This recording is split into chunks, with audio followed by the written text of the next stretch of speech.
রাজ্য জুড়ে প্রতিনিয়তই বৃক্ষরোপণ কর্মসূচি অনুষ্ঠিত হয়। তারই অঙ্গ হিসাবে শনিবার ত্রিপুরা রাবার বোর্ডের উদ্যোগে বৃক্ষরোপণ কর্মসূচি অনুষ্ঠিত হয়। এদিন আগরতলা পূর্ব চানমারি এলাকায় বৃক্ষরোপণ করে সচেতনতার বার্তা দেন রাবার বোর্ডের কর্মচারীরা। তাদের কর্মসূচিতে অংশ নেয় ছাত্রছাত্রীরাও। এই উপলক্ষে সবার মধ্যে উৎসাহ উদ্দীপনা ছিল লক্ষণীয়। পরিবেশের ভারসাম্য টিকিয়ে রাখতে সকলকে বৃক্ষরোপণ করার বার্তা দিয়েছেন আয়োজকরা। সংবাদ মাধ্যমের মুখোমুখি হয়ে তারা কি প্রতিক্রিয়া দিয়েছেন শুনুন। আজকে আমরা আগরতলা ইন্টারন্যাশনাল স্কুলে বন মহোৎসব আমরা সেলিব্রেশন করছি।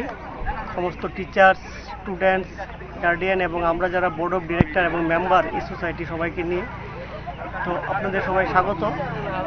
আমরা সামাজিক কাজ হিসাবে এই উদ্যোগটা নিয়েছি এবং এটা আমাদের এই বন মহোৎসব পালন এটা প্রথমবার। আমরা অন্য সামাজিক কাজও করি, তার মধ্যে ওইটা একটা আজকে আরেকটা নতুন একটা উদ্যোগ।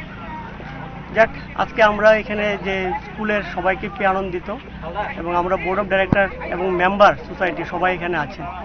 তো আজকের এই প্রোগ্রামে মেনলি আমাদের স্কুলের প্রিন্সিপাল পারমিশন দিয়েছেন এখানে করার জন্য, ওনাকে ধন্যবাদ জানাই এবং ধন্যবাদ জানাই স্টুডেন্টস, টিচার্স এবং আমাদের বোর্ড অফ ডাইরেক্টর সবাইকে।